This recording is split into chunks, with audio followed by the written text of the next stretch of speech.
akong uban sa gabinete. Let us welcome atong abot na Presidente, Secretary Gilbert Ico Teodoro.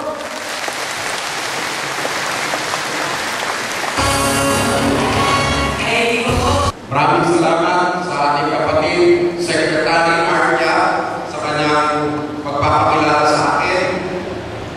Talagang bilib ako kay Arya. Nung nasa Xavier kami, Chinese ang pinag-aaralan namin ngayon, marunong na rin ng Bisaya.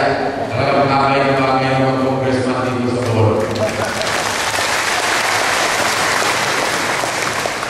Sa aking kasamahan, yung araw, sa Kabataang Barangay, kasamahan ko sa Kongreso at ngayon magiging gobernador ng lalawigan ng Bohol, Governor Ed Charo. Kasi Mrs. Charo, nandiyan yata. Mrs. Charo, palakpakan po natin.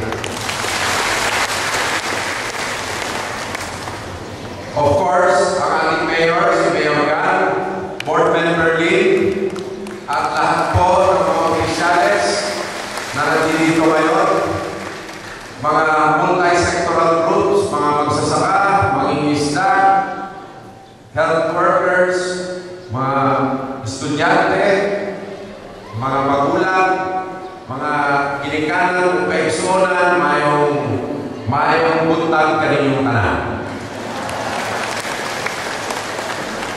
Primero sa tanan, mayong kaninyong dispensa. Because the last time, no one, wala akong paabot. And all the flights to Bohol were cancelled for 2 days. Pero nevertheless, nandito tayo ngayon, nagsasama-sama at gusto kong magpasalamat ng lubos sa inyong lahat sa pagsasalubong sa amin na mainit. Yan po ay hindi natin malilimutan at babawian natin ng tunay na serbisyo. Tinuod na serbisyo ang ibalos na mo kaninyo sa pagdawat ninyong anak ko karundutan. Ano, Art? Ako po ay lumano. Pero siyempre napupulot-pulot din natin konting Bisaya. Hindi na mabaligyan din. Ang mga importante sa Presidente, kinahanglan hindi sa magbaligyan sa tibuok naso. So, today, achievement na naman ang nakita natin sa report sa akin ng Bohol. Although may konting dip sa production natin sa agrikultura because of various factors, 70% ng grain production sa Region 7 dito galing sa Bohol. Last time na nandito ako sa Bohol, nag-address ako ng ilang mga kooperatiba. Cooperativism is extremely strong dito sa Bohol. Ecotourism, sustainable development, and of course, peace and order is gifted by God to Bohol. So, what does Bohol mean? Well, it means the completion of several things. We have to add to the 4,900 hectares that have been irrigated last year. Kinahanglan punta ba dugan ang 4,900 hectares na ipa-irrigan sa atong igsoon na si Congressman Arya. We have to add to that our farm-to-market roads.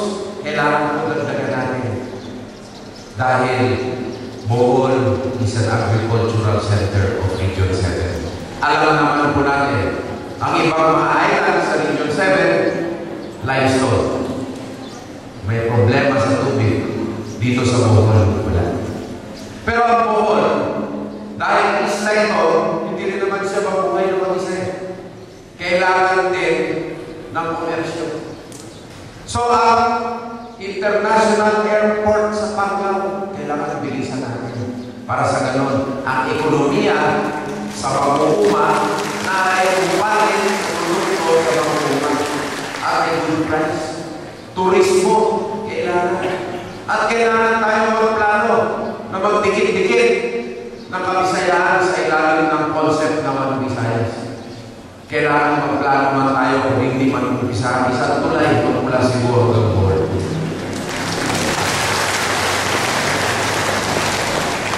Sabi ng iba, uy, siguro, nag-propose ng kulay.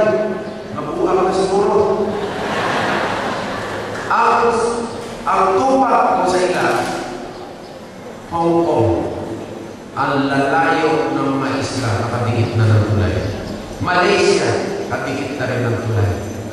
Pag hindi natin gawin dito yan, anong kompetisyon ang ibibigay natin para sa mga namumuhunan? Kung maghihintay pa tayo ng 50 years. Ang kailangan palitan natin, ang kaisipan na hindi natin kaya. Yung hindi natin kaya, lisod na kaayo, dilitaanay, kailangan palitan natin. Kaya natin yan. Because the Philippines is the richest country in the world in natural resources. We have 10 times the biological wealth of the Galapagos Islands, where Charles Darwin studied the evolution of the species.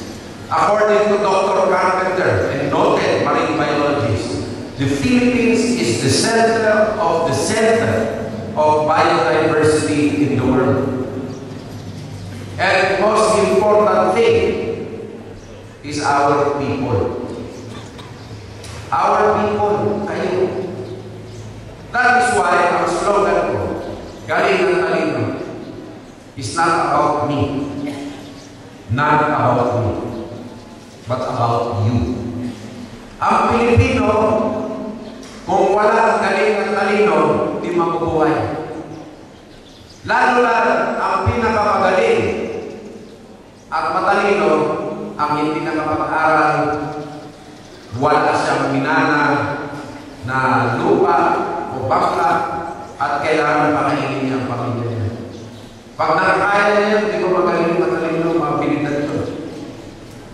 So, may natural tayo na galing ng talino. Kailangan lang ang oportunidad na gamitin niya para sa itubuti ng lahat. At dyan tayo nawawala sa oportunidad. Bakit?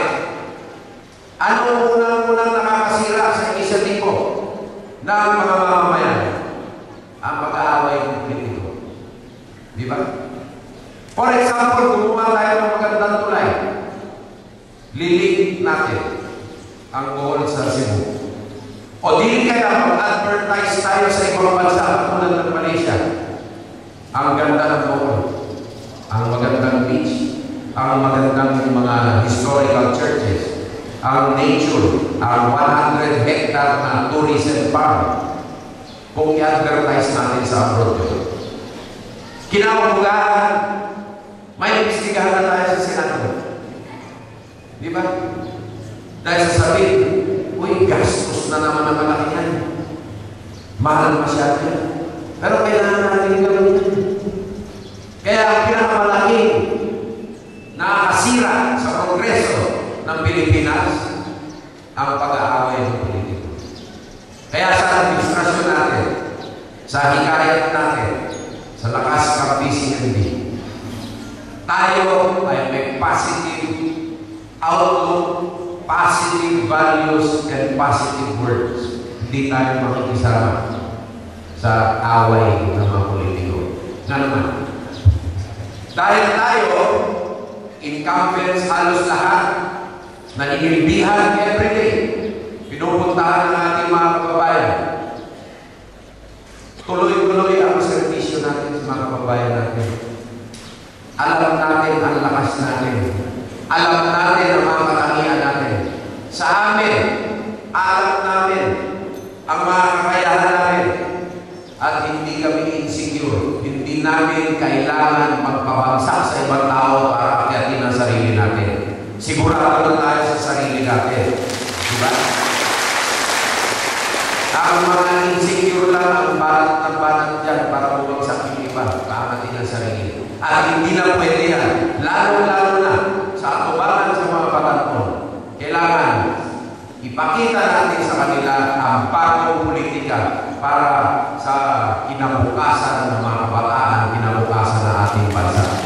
At huwag natin i-tolerate ang paninira lalo na sa national government.